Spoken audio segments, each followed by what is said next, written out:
Hare Krishna, good evening. Welcome all of you all for our weekly Thursday evening Bhagavad Gita class. So today we are going to discuss something from the Bhagavad Gita, and that's going to be from the 9th chapter. You all can take out the Bhagavad Gita, 9th chapter, Nava Adhyay, Shlok 1.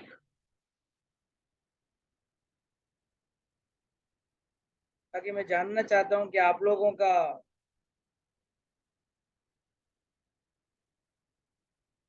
Bhagavad Gita में से क्या आप लोगों का expectation है, एक समझ में आएगा और भगवान क्या कह रहे हैं ये मामले पे वो भी जरा सुन लेना। भगवान भगवद गीता को क्या कहते हैं? भगवद गीता इतना महान किताब क्यों है? What's so great about Bhagavad Gita? सब लोग आई डोंट नो कितने लोग पुराने पिक्चर देखे हैं। पुराने पिक्चर में वो भगवद गीता पे हाथ रख के कसम खाते हैं ना, मैं जो भी कहूंगा कहूंगा, सच के सिवा कुछ नहीं कहूंगा। तो ये का कारण क्या है? What is the reason for that? Any पवित्र गेस? पवित्र नॉर्मली सब लोग पवित्र ग्रंथ पवित्र ग्रंथ मानते हैं। Very good. और प्रभु जी जी, इसको सच्चाई के लिए मानते हैं। कभी ये नहीं, पवित्र ग्रंथ तो और भी है, पर कभी ये नहीं सुना कि मैं रामायण के ऊपर हाथ रख के कसम खाता हूँ। ये तो डायलॉग कभी नहीं होता है, हमेशा गीता पे ही कहा जाता तो है। क्यों ऐसा क्यों? क्योंकि कृष्ण जी ने जो शिक्षा दी है और सच्चाई के रास्ते पे तो खैर वो भी थे, राम जी भी थे। ओके, बट इसको बहुत ज्यादा ऑथेंटिक माना गया है। ठीक है, ओके। और प्रभु जी हाँ बोलिए। मे भी ऐसा है कि ये एक ऐसी ग्रंथ है जिसमें भगवान जी खुद कुछ बोल रहे हैं, क्योंकि बाकी सब में वेरी गुड, वेरी गुड। सो वो आज बहुत निखर एज वेल एज रीटा माता जी दोनों सही बोल रहे हैं। Yes, the speciality of this is बाकी सब ग्रंथ या बाकी सब संवाद किसी दो अलग व्यक्ति के बीच में है, और ये भगवान श्री कृष्ण का स्वयं बोले हुए शब्द हैं। These are the words spoken by the lord himself, and lord whatever Lord says can never be wrong, or there cannot be any doubt about Lord's words. That is why Bhagavad Gita पे ही हाथ रख के कसम खाया जाता था।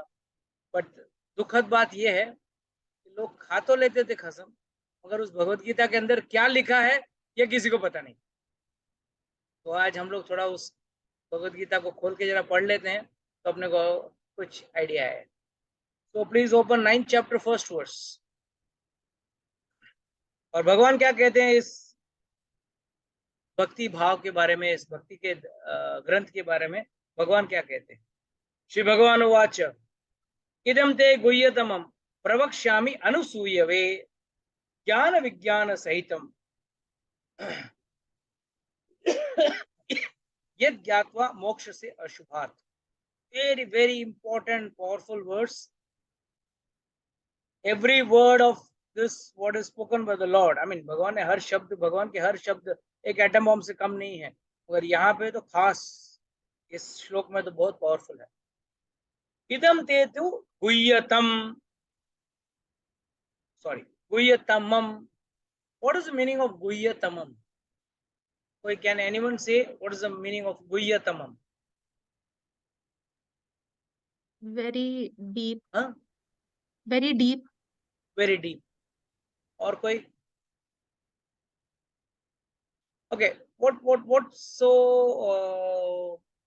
I mean you are not analyze the word correct. I'll make it more simpler. आप लोगों ने सब कंपैरेटिव डिग्रीज इंग्लिश में पढ़ा होगा, गुड बेटर बेस्ट, है ना? Good better best. तो हिंदी में क्या बोलते हैं इसको? I don't know.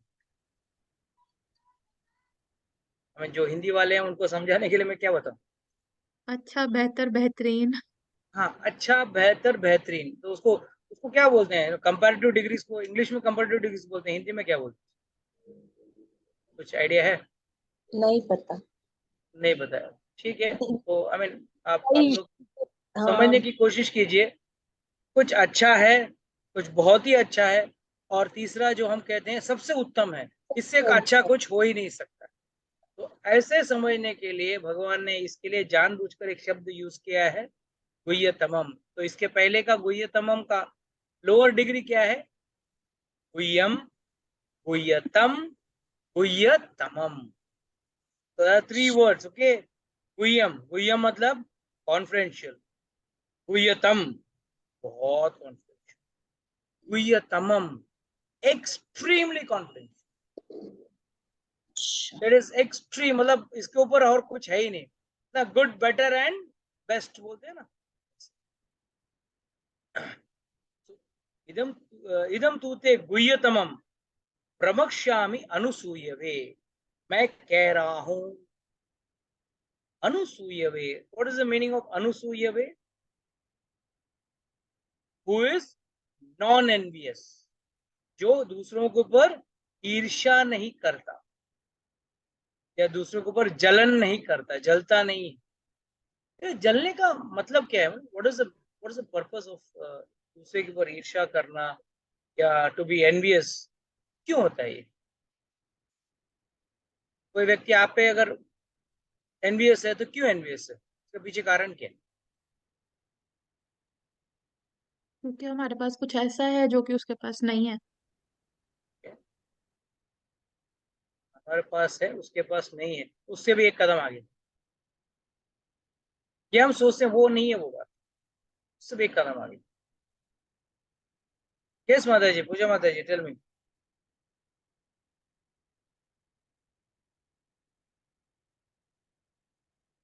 You got my question, right? Yes, Prabhuji, I've heard the question. हाँ. Yeah, comparatively, he thinks that we have more and he has less.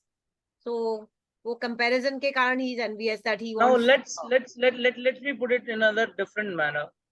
Suppose you are eating 4 rotis or 4 laddus. You are eating 4 laddus, and Nikhar is sitting next to you and she is eating 20 laddus. Would you go envious on her? Yes, Prabhuji. Why? How? Because the quantity she has more and I have less. तो किसने मना किया? आपको दे रहे हैं ना। No no, दोनों एक ही शादी में बैठे हैं, एक ही पंगत में बैठे हैं। शादी का जो केटरर है वो दोनों को 20-20 लड्डू खिलाने को तैयार है, पर आपकी कैपेसिटी सिर्फ 4 की है या 5 की है और निखर बोल रही है नहीं डालते जाओ, आने दो आने दो आने दो। पूरा वो बाल्टी उसके पास रख दिया उसने, भाई खा लो आप। तो how do we understand? Am I able to give you all a clue of understanding this Anusuya? प्रभु जी, जो हमारे पास है हम उससे खुश नहीं होते, दूसरे की चीज को देख के और पाने की इच्छा रहती है। वो पालो ना, who's stopping you?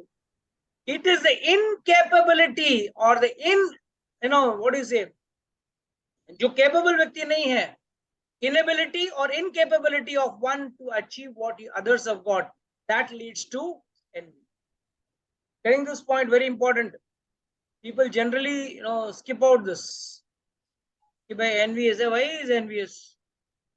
अभी फॉर एग्जाम्पल कोई खूबसूरत है, क्या कॉमन वो ऐड आती है ना, मेरी साड़ी से उसकी साड़ी सफेद कैसी।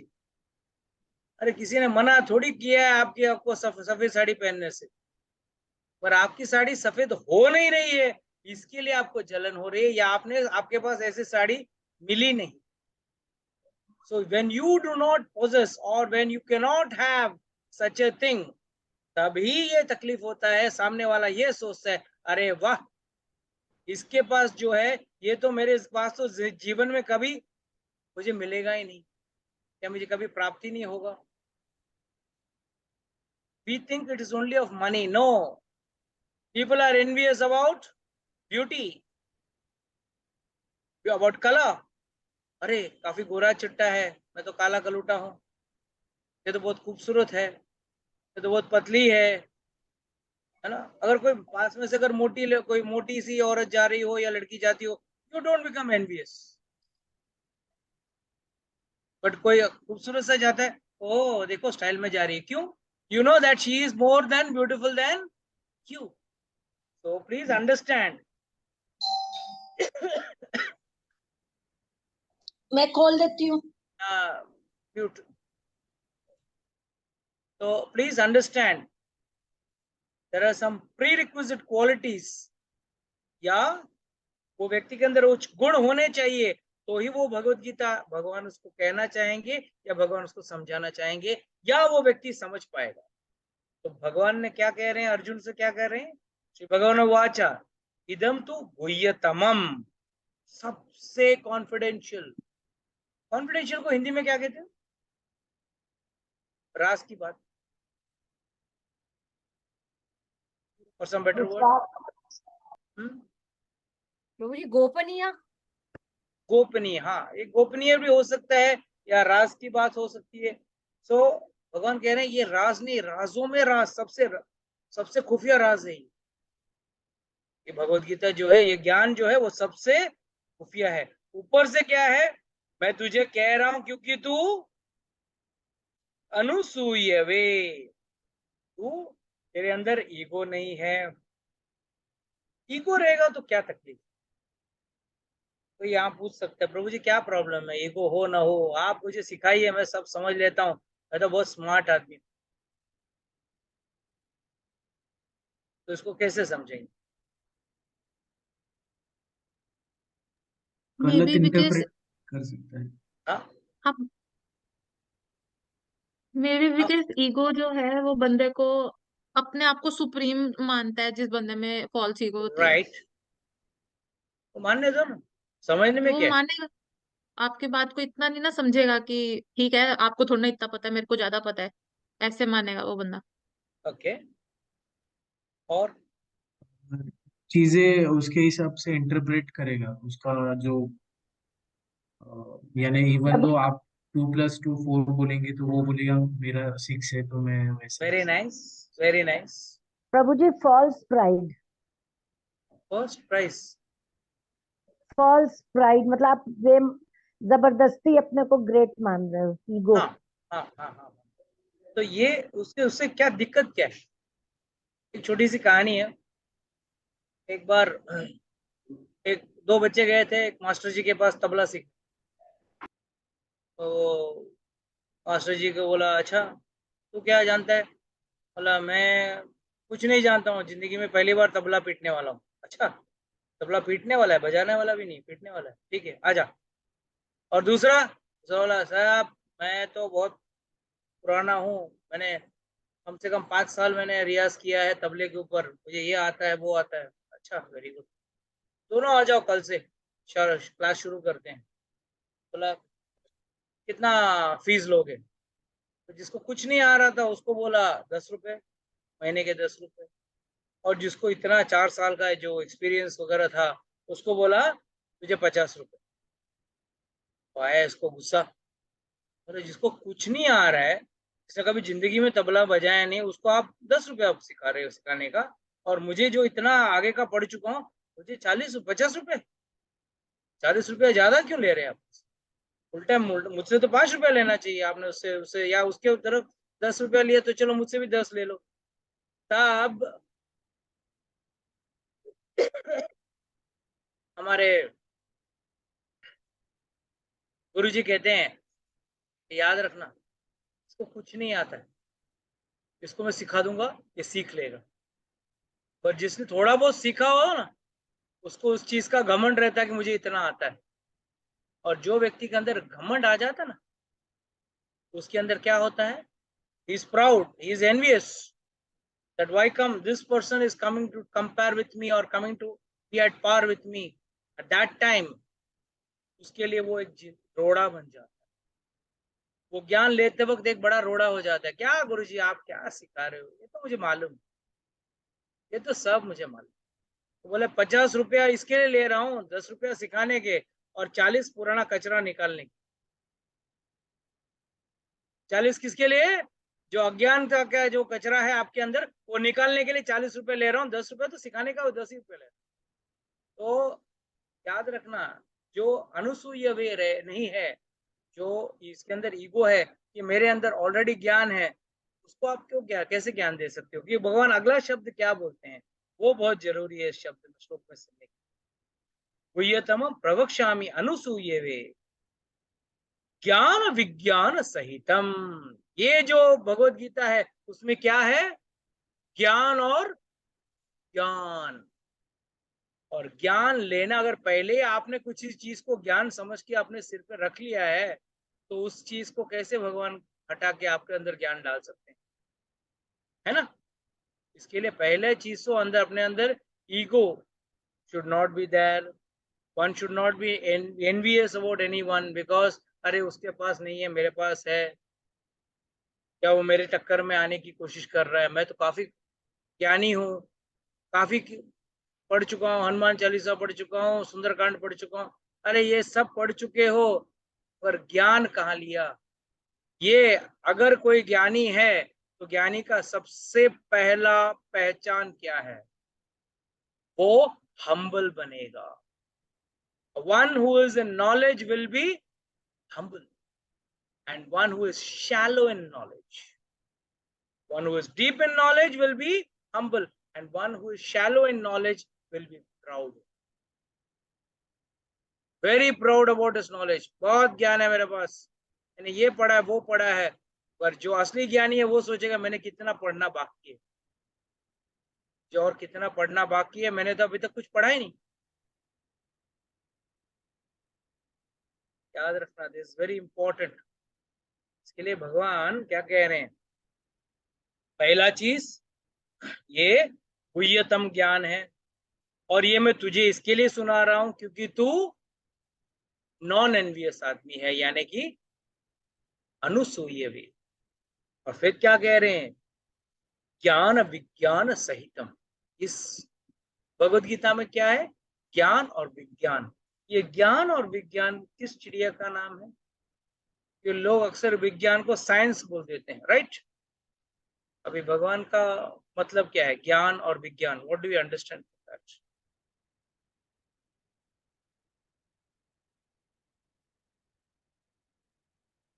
बोलिए. ज्ञान मीन्स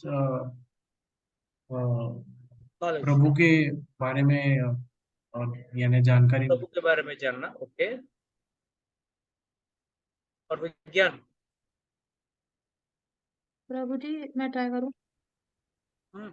ज्ञान, ज्ञान जैसे नॉलेज है, और विज्ञान अप्लाइड नॉलेज है. मतलब मेरे को पता है कि ये चीज बढ़िया है, पर विज्ञान है कि मैं उस चीज को अपने लाइफ में अप्लाई कर दूं. तो ज्ञान किसे कहते हैं? किस किस ज्ञान की बात कर रहे हैं? जो आप, जो भगवान कहते हैं वो ज्ञान ही है कि हम सोल हैं. We are not, we are that not. Is more important. हमारे बारे में, भगवान के बारे में, और हम दोनों के बीच के संबंध के बारे में, उसको पूरा ज्ञान कहते हैं. पहला अगर कोई, आप कहीं कुछ फॉर्म भरते हो, पहला आप क्या लिखते हो? आपका नाम, फिर आपके पिता का नाम या पति का नाम, राइट? फिर आपका एड्रेस. फिर नेक्स्ट लाइन मिलेगा परमानेंट एड्रेस लिखा रहेगा या करस्पॉन्डेंस एड्रेस कौन सा है, भले आपका गांव का एड्रेस हो, और यहाँ कहाँ रह रहे हो शहर में. दैट इज नॉलेज, ज्ञान. और विज्ञान, ये दो चीज जब पूरी तरह से जब उसमें आपको समझ में आ जाता है, हाँ कि भाई मैं कौन हूँ, प्रभु कौन है, और मेरा भगवान के साथ क्या संबंध, और मुझे भगवान के बारे में संपूर्णता में जानना है, ये इसको कहते हैं विज्ञान. ये दोनों जिस व्यक्ति ने समझ लिया, ज्ञान विज्ञान सहितम, दोनों साथ में साथ चलता है.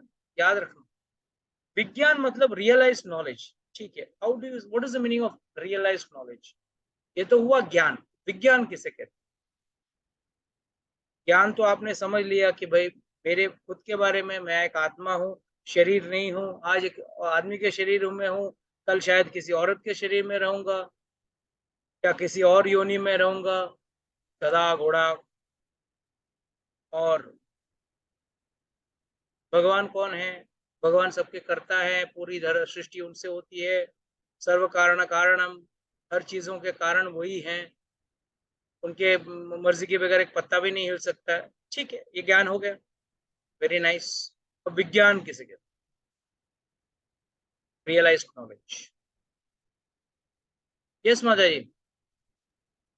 प्रभु जी जैसे, जैसे हमें ज्ञान है कि मैं सोल हूँ, पर फिर भी मैं कल सुबह जाके पानी पूरी के चक्करों में फंस जाऊं और मैं कहूँ कि मेरे को मूवी देखनी है, तो वो ज्ञान जो है एक दिमाग पे बोझ ही रह गया। पर अगर इस ज्ञान को रियलाइज करके, 1 मिनट अग्रीड। तो इसका मतलब खाना खाना छोड़ दोगे आज?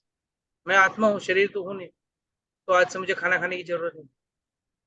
नहीं नहीं, मतलब विज्ञान है उस नॉलेज को यूज करके ट्रांसफॉर्मेशन करना। Remember ISKCON is only institute जहाँ प्रसाद के रूप में there is nothing in this world on this earth which you don't get in the name of prasad. Okay, सही चाहे वो बात। पानी पूरी हो, भेलपुरी हो, रगड़ा पैटिस हो, पाव भाजी हो, फ्राइड राइस हो, चाइनीज हो, नूडल्स हो, पास्ता हो, name it. I am not talking of roti sabzi dal chawal, I am talking of all junk food what we call, उसको भी भगवान को अर्पित करके खाते हैं हम लोग। What I mean to say is कि after knowing this knowledge, we should not be going to sense gratification. वो Okay, प्रसाद सेंस ग्रेटिफिकेशन में नहीं आता ना। sorry, आते। this seems to अच्छा। be your Prabhuji's language from there. This is what is the problem I see in many people. Sorry, it's not only you, I've seen many people. Tell me.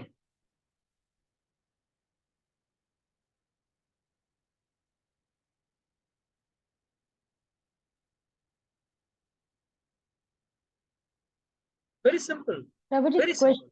Question वापस से थोड़ा और समझाकर पूछिए। ज्ञान तो हमने बारे में अभी बताया है कि भाई ज्ञान तो वो है कि भाई मैं आत्मा हूँ, शरीर नहीं हूँ, मेरा भगवान का मैं अंश हूँ, मेरा संबंध भगवान के साथ है, ये सब ज्ञान है और ये ज्ञान भगवान ने दिया है। Okay, 5 subject matters of Bhagavad Gita क्या है, याद है किसी को? बोलिए फास्ट।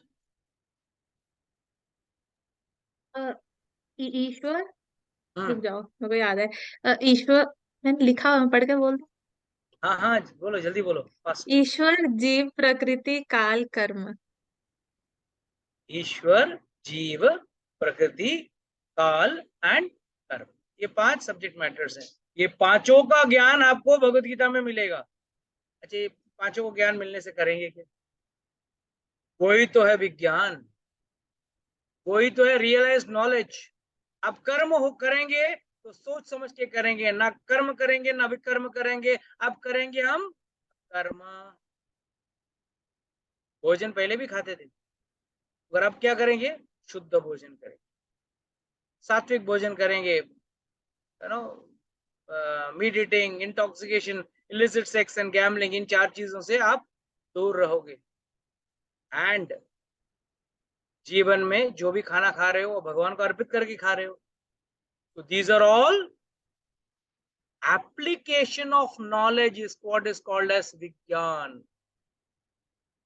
Please understand, इन चीजों में फंसना, इन चीजों को में घुसना, जब तक इस शरीर में हो खाओगे।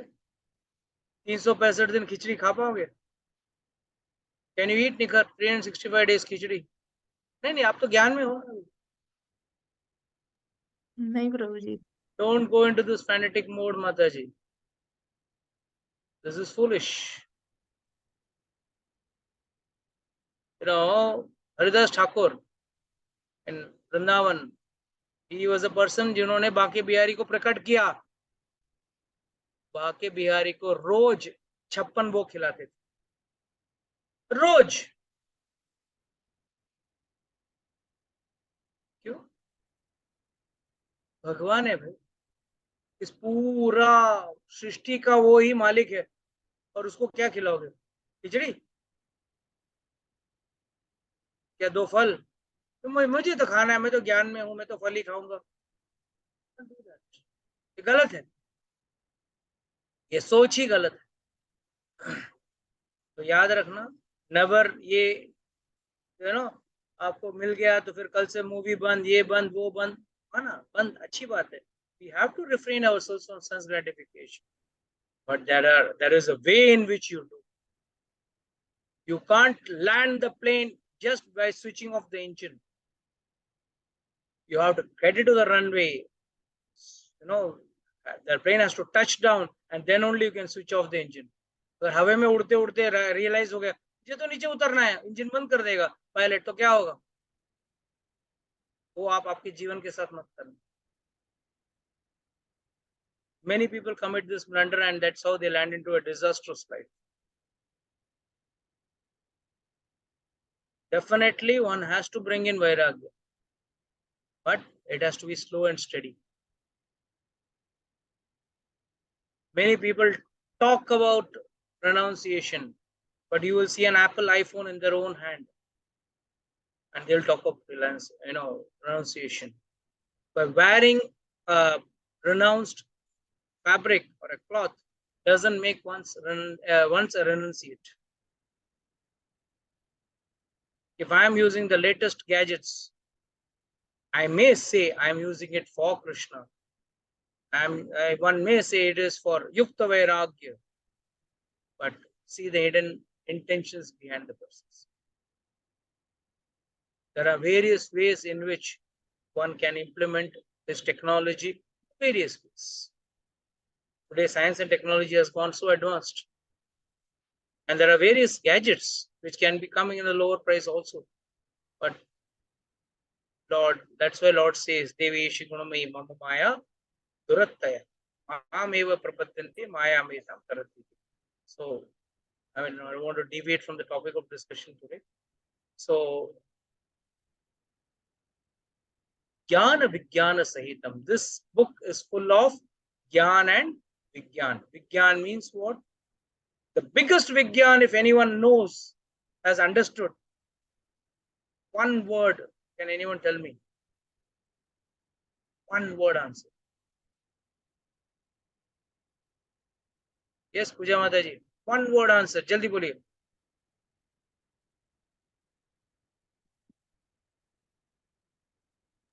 Sarva dharman parityajya mam ekam Sharanam Vraja. sharanam vraja. So what does this mean? Surrender. That is Vijnana. Surrender to Lord is Vijnana. भगवान को शरणागत होना ही विज्ञान है। क्या विज्ञान? Realised knowledge. सब ज्ञान जान लिया आपने, हाँ भाई मैं अंश हूँ भगवान का, अंश हूँ, भगवान महान है, विभु है, मैं अणु हूँ और मैं एक आत्मा हूँ, ये सब जान लिया। सब जानने के बाद हम माला क्यों कर रहे हैं? हम शरणागत होने के लिए कर रहे हैं। हम भगवान की सेवा क्यों कर रहे हैं? शरणागत होने के लिए कर रहे हैं। So Vijnana means realized knowledge, which means you have to surrender. And once one surrenders, all the other misgivings automatically leave one. So यद ज्ञात्वा, और ये सब जानने के बाद क्या होगा? मोक्ष से अशुभात, अशुभ चीज से आपकी मोक्ष, मोक्ष मतलब छुटकारा, you will be liberated from those things. Now अशुभात का मीनिंग क्या है? मोक्ष से अशुभात, याद रखो, हम लोग मोक्ष को किस चीज को समझते हैं? बस जन्म मृत्यु के चक्कर से बाहर निकलने को ही मोक्ष समझते हैं। पहला चीज तो हमको मोक्ष चाहिए किससे? अशुभ से। अशुभ मतलब वही जन्म मृत्यु का चक्कर ही को अशुभ कहा गया है। बट मोक्ष का मतलब ये नहीं इस चक्कर से निकल गए और बैठ गए बिना कुछ काम किए आराम से। No, you can not set, you have to serve the lord. भगवान की सेवा करनी ही पड़ेगी आप। जब तक आप भगवान की सेवा नहीं करोगे, आप कैसे आराम से बैठ सकते? और इसका प्रैक्टिस ही तो इस शरीर में रहते हुए हम कर रहे हैं।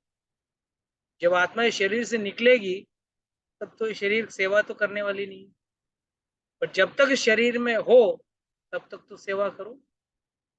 और कहते हैं ना, जब बेटी छोटी हो तो माँ सिखाती है, चिल्लाती है, डांटती है, कर ले ठीक से खाना बनाना सीख ले, नहीं तो करके ससुराल में जाके क्या करेगी?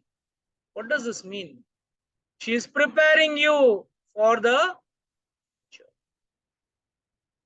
वहां जाके ससुराल में जाके क्या खाना बनाएगी? कम से कम रोटी बेलना तो सीख ले, 2-4 सब्जी बनाना तो सीख ले। उसी तरह है, जब तक हम इस शरीर में हैं थोड़ा बहुत भगवान की सेवा करने का प्रैक्टिस करें। ये शरीर हमको प्रैक्टिस करने के लिए दिया है ताकि हम भगवान की सेवा करें, और उसका प्रैक्टिस करके जब हम लोग पक्का हो जाए ना, और तब तक वक्त भी हो जाएगा निकलने का शरीर से, तब तक वहां जाके अरे क्या करना है मुझे मालूम नहीं था, मुझे मोक्ष तो हो गया मेरा। अरे मोक्ष भी करोगे? बोले हमको बेकार आदमी की जरूरत नहीं है भाई, ऊपर कोई बेकार व्यक्ति की कोई जरूरत नहीं है, वहां कोई वैकेंसी नहीं। धरती में बहुत वैकेंसी, आओ कभी गधा घोड़ा बन के आने का, आओ आ जाओ आ जाओ, आते रहो। कुछ नहीं तो चींटी बन जाओ, मस्किटो बन जाओ, कुछ ना कुछ तो हर वैकेंसी, हर योनि में वैकेंसी है। सिर्फ एक वैकेंसी योनि में वैकेंसी नहीं, वो है ऊपर भगवत धाम में। तो वहां जाने के लिए आपको कुछ अच्छा कारीगर, जैसे ना अमेरिका में हर किसी को ले लेंगे क्या? हर किसी को वीजा मिल जाएगा। और वही अगर आप IITian हो, अच्छा मार्क्स है आपके पास, और एक अच्छी कोई कला है आपके पास, यार you are a good artist और अ गुड IT पर्सन और अ गुड कंप्यूटर और अ साइंटिस्ट, तुरंत आपको ले लेंगे। और बाकी कुछ काम के नहीं हो, ऐसे टाइम पास हो, बोले sorry visa rejected, don't worry, ऊपर भी वही हाल है। जब तक आप अच्छा सेवा नहीं करोगे, भगवान का अच्छा नाम नहीं जपोगे, भगवान की सेवा नहीं करोगे, तब तक ऊपर भी बोलेगा क्या किया तूने यहाँ पे, क्या ट्रेनिंग लिया, और ट्रेनिंग ले ले यहाँ पे। तो प्लीज अंडरस्टैंड, मोक्ष से अशुभात, ये अशुभ सबसे बड़ा चीज तो ये जन्म मृत्यु के चक्कर से बाहर निकलना ही मोक्ष से अशुभात। So it's very important. That's why what is the translation? The Supreme Personality of Godhead said, "My dear Arjuna, please, because you are mine, you are never envious of me. I shall impart to you the most confidential knowledge." Yes, I forgot this one point, which is very important. Srila Prabhupada is mentioning very nicely over here. Says, हम लोगों को ना भगवान से है ना ईर्ष्या ज्यादा है। कई लोग मंदिर में आते हैं, देखेंगे, अरे वाह प्रभु आप तो बड़े ठाठ में बैठे हो, आपके तो बड़े अच्छे दिन चल रहे हैं, हमको देखो नौकरी नहीं है, लड़की भी नहीं पट रही है हमसे, बड़े दुखी हैं, आप तो राधा रानी के बाजू में खड़े हो। You are envious of God. And सबसे बड़ी चीज, when we are envious of God, we don't know how to react. First and foremost, why should be envious of God? उन्होंने क्या बोला है, तू मेरे पास आ, मैं तुझे सब कुछ देता हूं। जस्ट इमेजिन, बड़ा अब्जोपति का लड़का है, अंबानी का लड़का है, या अंबानी जैसा कोई इंडस्ट्रियलिस्ट का लड़का है, और उसका पुत्र जो है ना, वो बचपन में मेले में या किधर खो जाता है, या कोई किडनैप कर लेता है, खो जाता है। अब पिता से दूर हो गया, और उसको एक गरीब रिक्शा चलाने वाला या सब्जी बेचने वाला उसको बड़ा कर रहा है। उसका पिता किस में रह रहा है? महलों में रह रहा है, हवाई जहाज में उड़ रहा है, हीरे जवाहरात पहन रहा है, बढ़िया खाना खा रहा है, 4 टाइम छप्पन भोग खा रहा है। और ये बच्चा कभी खाया नहीं खाया, ढंग के कपड़े नहीं, ढंग की पढ़ाई नहीं, ढंग के कुछ आने जाने के लिए रास्ता नहीं, चप्पल फटे हुए, जूते फटे हुए, सब कुछ वो बेहाल है। और है किसका लड़का? उस अमीर आदमी का लड़का है।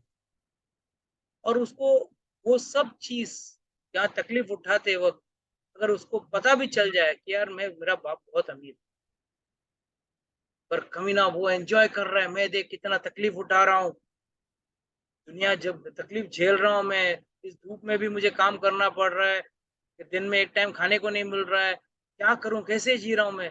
और वो बाप देखो मेरा इतना अमीर आदमी है, मेरे को एक पैसा एक टाइम खिलाता नहीं है, एक टाइम मुझे कुछ दिलाता नहीं, कुछ सामान दिलाता नहीं। तो अमीर पिताजी का कोई गलती है? गलती क्या है? गलती ये है कि वो लड़का इससे अलग हो गया, और अगर वापस अपने पिता के पास जुड़ गया तो उसके पिताजी उसको नहीं देंगे। अब His father is waiting, कब मेरा वो, उसका पिता भी रोज रो रहा है, अरे मेरा बेटा गुम हो गया, मेले में गुम हो गया, या कुछ भी करके गुम हो गया, अब कहाँ मिलेगा मुझे। कब मिलेगा, वो तो राह देख रहा है कि कब मैं इसका जायदाद दे दूं, पर वो आने को तैयार नहीं है, तो वो क्या करे। तो भगवत गीता क्या हालत, या हमारा हालत भी इसी कहानी की तरह है। हम भगवान के अंश हैं, भगवान सबसे अमीर, सबसे ज्ञानवान, ध्यान वैराग्यवान, ऐश्वर्यवान, बलवान, सब कुछ है उनके पास। हम थोड़ा थोड़ा लेके हम लोग यहाँ कूद रहे हैं, और भगवान राह देख रहे हैं कब आएगा मेरे पास मेरा बेटा वापस। और हम लोग क्या कर रहे हैं, छोड़ो ना, इस दुनिया में बस एंजॉय कर रहे हैं। हम सोच रहे हैं यहीं पे 56 वो खा लिया, बहुत अच्छा हो गया। क्या है ना, अभी तक उस लोग का खाना हमने देखा नहीं ना, उस लोग का जीवन हमने देखा नहीं, उस लोग में कैसे लोग शांति से रहते हैं या अशांति में है। 24 घंटे हम लोग अशांत हैं। हम लोग किधर हैं, यहाँ पे क्या है, कुंठा है, कुंठा। वहां पे क्या, वही कुंठा। कुंठा का मतलब एंग्जाइटी, टेंशन, स्ट्रेस। यहाँ पे हर कोई बच्चे से लेके बूढ़ा तक स्ट्रेस में है, टेंशन में है या नहीं। कोई ना कोई टेंशन है, कोई पति से टेंशन है, कोई पत्नी का टेंशन है, किसी को बच्चे का टेंशन है, बच्चे को पढ़ाई का टेंशन है, चाहे कुछ ना कुछ तो कुंठा है ही है। किसी को नौकरी का, किसी को पढ़ाई का, सब टेंशन चल ही रहा है। तो what does this mean, we are in kuntha, और हमको यहाँ से निकलना है और वहां जाना है, और वहां जाते ही सब जायदाद आप एकदम बढ़िया, सोने के गहने, सोने के मुकुट, सब एकदम भगवान के जैसा आपका स्वरूप भी हो जाएगा, चतुर्भुज वाला स्वरूप। वैकुंठ के सभी वासी चतुर्भुज स्वरूप में है, और भगवान भी चतुर्भुज स्वरूप में है। जैसे आप भगवान को बसते हो, अगर आप साकेत गांव चले गए, साकेत लोग चले गए, तो वहां रामचंद्र जी नहीं लेंगे आपको। और अगर आप कृष्ण लोग चले गए, वो लोग वृंदावन चले गए, तो वहां आपको कृष्ण भगवान राधा रानी के साथ आपको मिलेंगे, उनको सेवा करने को मिलेगा। या वैकुंठ में विष्णु जी का, ऑल द सेम। अलग अलग रस भाव है, अलग अलग तरीका है। जिस रस भाव में आप सेवा करते हो, उस रस भाव में आप वहां पहुंच जाओगे। तो व्हाट डज दिस मीन, यहाँ हम लोग भगवान से जलने से अच्छा, भगवान को कोसने से अच्छा, अगर कुछ भी बुरा होता है तो हम किसको कोसते हैं, पहला भगवान को कोसते। बस मेरे पड़ोसी को दिया, मुझे नहीं दिया। कुछ भी अगर आपके जीवन में कुछ भी गलत चीज घटा, तो उसका कारण और कोई नहीं, सिर्फ और सिर्फ भगवान होते हैं। और कोई अच्छा चीज घटा ना, उसका कारण और कोई नहीं, आप स्वयं होते हो। मैंने ऐसा किया इसके लिए हुआ, मैंने ऐसा सोचा इसके लिए हुआ। सही है या गलत? कुछ भी आपके मन के हिसाब से या मन के अनुकूल नहीं हुआ, तो हम क्या करते हैं, उसको हम भगवान के मत्थे चढ़ा देते हैं। भाई ये भगवान की वजह से, भगवान ने मेरी कुंडली ऐसी लिखी। अरे भगवान को किस क्यों पड़ी है किसी बच्चे के बारे में बुरा लिखने के लिए? तेरी कुंडली बुरी इसके लिए है क्योंकि तेरे कर्म बुरे थे, और कर्म के हिसाब से आपकी कुंडली बनती है। अच्छे आदमी का, अच्छे व्यक्ति का, या धनवान व्यक्ति का, या खूबसूरत व्यक्ति का, उसका कुंडली क्यों अच्छा है? उसका कुंडली इसके लिए अच्छा है क्योंकि उसने अच्छे कर्म किए। मगर इससे तकलीफ क्या है, ये जन्म तो उसके अच्छी निकल गई, अगला जन्म क्या होगा, उसके कुछ तैयारी, उसके लिए कुछ तो तैयारी करना पड़ेगा ना। भोगने के चक्कर में कुछ कर्म बन गए, बुरे कर्म बन गए, तो अगले जन्म जाके उसको नरक का द्वार खटखटाना पड़ेगा, या इसी लोक में दुख का पहाड़ झेलना पड़ेगा। तो याद रखना, this is very important that we people generally become envious about Lord, not only about others but about Lord also. लोग इसके लिए कहते हैं ना, अरे भगवान को दूध की जरूरत नहीं है, दूध क्यों चढ़ाना है भगवान के ऊपर, पानी क्यों चढ़ाना है, चादर क्यों चढ़ाना है भगवान के ऊपर, अच्छे अच्छे पोशाक क्यों पहनाना है, भगवान को दूध पिलाने से अच्छा है किसी गरीब को दूध पिलाना अच्छी बात है। अरे वो गरीब इसके लिए है क्योंकि उसके कर्म बुरे थे, और भगवान ने कभी बोला नहीं कि मुझे दूध पिला। ये हमारा भाव है जो हम भगवान को खिला रहे हैं। जैसा बच्चा बोलता है, माँ जबरदस्ती बिठा के बच्चे को खिलाती है, बच्चा खाने का मूड में रहता है क्या? वो तो खेलने का मूड में रहता है, तो भागने की कोशिश करता है। माँ पकड़ पकड़ के नहीं खा ले, एक और निवाला खा ले, एक और निवाला खा ले, ऐसा कर करके माँ ठूसती है बच्चे के। उसी तरह है, भगवान को इसकी जरूरत नहीं है, हमको उनका सेवा करना है, हमको अपना प्यार उनके प्रति जताने के लिए हम ये करते हैं। जैसे हम किसी व्यक्ति को मिलने जाते हैं, अगर मैं आपके घर पे आऊं और खुले हाथ आ जाऊं, कुछ सामान ना लाऊं, कम से कम एक फल फूल तो लेके आना चाहिए। आप किसी एक व्यक्ति दूसरे व्यक्ति के घर पे जाता है तो कुछ ना कुछ तोहफा लेके जाता है, कुछ नहीं तो मिठाई, ये वो कुछ ना कुछ तो लेके जाता है। और कोई व्यक्ति बोलते हैं हाँ मंदिर में गए तो सामने दान पेटी रख देते हैं। अरे दान पेटी उसके लिए नहीं है कि आप आके उसमें 10-20 रुपए चढ़ाओ या आपके 100-500 चढ़ाओ। भगवान का उससे भगवान का खाना नहीं होता है, चिंता मत कर। 90% लोग ये समझते नहीं है कि दान पेटी के पीछे का मकसद क्या है। कई लोग, हम लोग वहां जाने के बाद हमको याद आता है, अरे मैं आ गया, मंदिर आ गया, और भगवान के लिए कुछ लाना ही भूल गया। मुझे भगवान के लिए मिठाई लेके आनी थी, बर्फी लानी थी, फल लेके आने थे। तो इसके पीछे सिस्टम क्या होता है कि भगवान को याद कर दे, अरे भगवान मैं 50 रुपये आपके लिए मिठाई लाने वाली थी या 100 रुपए की मिठाई लाने वाली थी, भूल गई, ये लो आपको 100 रुपया, इस भाव से आप मिठाई का आनंद कर लेना। ना कि भगवान ने माँ बनाए 10 रुपए डाल। और कुछ लोग हैं उस भाव से 10 रुपए डालते हैं, भगवान 10 रुपए डाला है, 100 रुपए दे देना, 500 दे देना। This is a wrong understanding of God. Our relation with God is, अगर आप आपके बुजुर्ग माता पिता या दादा दादी को मिलने जाएंगे, कुछ ना कुछ तो जाएंगे, रोज रोज तो मंदिर जाते नहीं। जब आप किसी परिचित को मिलने जाते हो, कुछ ना कुछ तो लेके जाते हो। उसी तरह है, खाली हाथ हम नहीं जाते हैं। और अगर वहां पे ऑलरेडी हम पहुंच गए और याद आया नहीं है, तो उस भाव का वो हम चढ़ावा।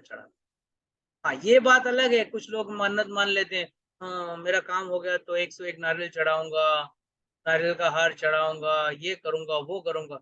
इसका ये तो क्या है, ये थोड़ी भक्ति थोड़ी है, ये तो व्यापार है, ये तो व्यापार है। वो भक्ति नहीं कर, वो भक्ति का ढोंग कर, वो सिर्फ व्यापार कर रहा है और भगवान को अपने करीब लाने की, जबरदस्ती करीब दिखाने की कोशिश कर।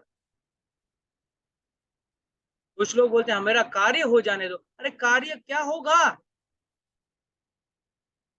और अगर कार्य हो भी गया तो उस धन से जो हुआ है वो, या उस कार्य हो जाने की वजह से क्या आपको जीवन भर शांति?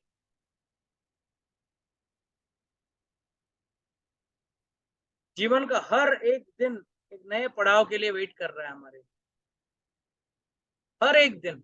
और हम लोग के जो है वो ये सोच रहे हैं बस अभी आगे शांति। कौन शांति से है? ये भगवान ने इसको दुखालयम, हर कोई व्यक्ति दुख से ग्रस्त है, छोटे से बड़ा, गरीब से अमीर, मोटे से पतला, गोरे से काला, हर कोई व्यक्ति दुख से ग्रस्त है। कोई इसके लिए दुखी है क्योंकि वो गोरा है, तो कोई इसके लिए दुखी है क्योंकि वो काला है। इंडिया में फेयर एंड लवली बिकती है और फॉरेन में टैनिंग एजेंट्स बिकता है, पता है आप लोगों को? वहां वो लोग इतने परेशान है गोरे होने से, सिर्फ अपने ऊपर टैनिंग एजेंट्स लगाते हैं या टैनिंग क्रीम्स लगाते हैं, और इंडिया के लोग हम और थोड़े गोरे हो जाते हैं। फेयर एंड लवली वाले इसी उम्मीद में तो बेच रहे हैं, का माल धड़ाधड़ बिका जा रहा है। क्यों?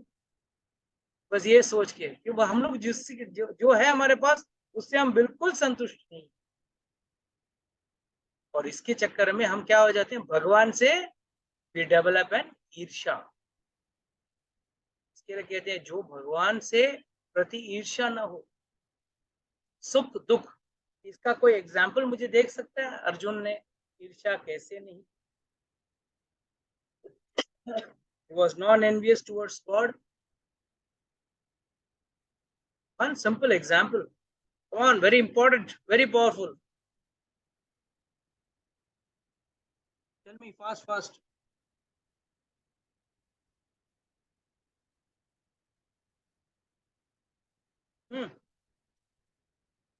Yes, पूजा माता जी बोलिए. Example ना, like who was non-envious of Krishna. That's आप वही पूछ रहे हैं ना? हाँ. हाँ. जैसे उनके भक्त जो थे, जो जैसे सुदामा was never envious. ये ऐसे पूछ रहे हैं आप प्रभु जी कि कुछ और पूछ रहे हैं? I'm asking you to give me an example how Arjuna was non-envious. हाँ. अरे इतने तकलीफ में थे पांडव, मगर कभी भगवान का साथ छोड़ा उन्होंने? इतनी तकलीफ, राजा से रंक बन गए, और कभी बोला भगवान मेरा भाई होके तो ऐसा ही, सगे में थे ना, कजिन ब्रदर थे ना, बुआ का लड़का था ना, कृष्ण कौन था? अर्जुन का बुआ का लड़का. और कभी बोला अर्जुन ने कि अगर यहाँ हमारे यहाँ कुछ भी गड़बड़ हो जाती है तो हम अपने रिश्तेदारों को फोन करते हैं, भाई मेरा ताकत लगा देना, अपनी पहचान दिखा देना, मालूम है मैं फलाना फलाना एमएलए का लड़का हूँ, या मेरे मेरे फूफा जी हैं, मेरे ताऊ जी हैं, मेरे ये हैं वो हैं. और यहाँ पे सगा फूफा का लड़का, फूफी का लड़का. और क्या था? कृष्ण भगवान, जगत के पालनहार, खुद रह रहे महल में और ये लोग रहे जंगल में, है ना. वो द्वारका में रह रहा था ना, तभी द्वारका का राजा था, द्वारका में आराम से रह रहा था. कभी ये नहीं बोला अर्जुन ने वाह तू तो मजे ठाट से रह रहा है 16,108 पत्नियों के साथ, हम लोग यहाँ दर दर की ठोकरें खा रहे हैं. वहां पे तभी भी वही प्रेम था भगवान के प्रति. ये हमको सीखना है कि भगवान के प्रति हर परिस्थिति में भी हमको हमारा प्रेम बदलना नहीं चाहिए. कई लोग है ना, भगवान का कृपा ज्यादा हो गया सोच के, अरे धंधा तो जोरदार चल रहा है, भगवान आपको सोने का हार चढ़ाऊंगा, आपका ये करूंगा वो करूंगा, दिन में 2 घंटा पूजा पाठ करेगा, सब करेगा. और समझो भगवान ने उसके ऊपर कृपा नहीं की, कुछ लोगों के ऊपर, अब तेरी पूजा करके भी क्या फायदा? 10 रुपए का अगरबत्ती जलाता हूँ, वो भी वेस्ट है, चलो कम से कम वो पैसे तो बच जाएंगे मेरे, अगरबत्ती भी नहीं जलाऊंगा तुझे. तो please understand, lord test you in all problems. कब मेरा साथ छोड़, याद रखना, जो भी हम सुख और दुख झेल रहे हैं या भोग रहे हैं, ये हमारा खुद का कमाया हुआ है, ये किसी और का नहीं है. आपके ही अकाउंट के हैं सुख या दुख. चाहे वो सुख हो या दुख हो, ये मत बोलना भगवान तूने मुझे दुख दिया, क्योंकि जब आप सुख भोगते हो तो भगवान को याद भी नहीं करते हो. You remember God when you are happy. जब आपका सुखी वक्त चलता है तब भगवान की तरफ मुड़ के देखने के लिए टाइम नहीं रहता. अरे आज तो पार्टी में जाना है, आज तो शादी में जाना है, आज तो यहाँ जाना है, वहां जाना है, और वहां तब भगवान याद भी नहीं आते हैं. और जब दुख में हो, अरे भगवान पार करा दे, पार करा दे. अरे सुख और दुख दोनों में आपको सिर्फ उनके प्रति प्रेम करना है, उनके प्रति भक्ति करनी है. और इसी प्रेम और भक्ति को ही भागवत धर्म कहते हैं. व्हाट इज भागवत धर्म? The art of loving God. भगवान के प्रति कैसे अपना भाव व्यक्त करें, भगवान से कैसे प्रेम करें. So याद रखना, that is why Lord is saying, because you are never envious of me, I shall impart this most confidential knowledge and realization, knowing which you will be relieved of all miseries of this material existence. जो भी आपके जो दुख भोग रहे हो, ये सब दुख याद रखना, सुख भी एक तरह का दुख ही है. कितने लोगों को पता है कि सुख भी एक तरह का दुख ही है? Can anyone explain to me this? On what basis I am saying this? सुखी व्यक्ति भी ये सोच रहा है कि मैं अधिक सुखी कैसे बनूं. दूसरा, सुखी व्यक्ति ये डर में है कहीं ये सुख मुझसे छिन ना जाए। इसके लिए कहते हैं ना, बहुत खूबसूरत हीरोइन है, वो ये सोचती है कितना दिन मेरी खूबसूरती बनी रहेगी, आज नहीं तो कल मेरी जवानी ढल जाएगी और चेहरे पे झुर्रियां आ जाएंगी। तो जो व्यक्ति खूबसूरत नहीं है वो सोचता है अरे काश मैं इसके साथ खूबसूरत बन जाता, पर जो खूबसूरत है वो ये सोचता है कि भगवान कितने साल मेरी खूबसूरती टिकी रहेगी, आज नहीं तो 10, 20, 30, 40 साल के बाद तो चेहरे का वो नूर तो नहीं रहेगा। So please understand that no one can be happy in this material world. Everyone is facing some problem there. तन दुखी तो कोई मन दुखी तो कोई धन दुखी, कोई ना कोई एक दुख तो हर व्यक्ति को होना ही है, और ज्यादा करके तीनों होता है एक साथ, चिंता मत करो। Okay, with this I would like to close today's class. Anybody has got any doubts, questions, can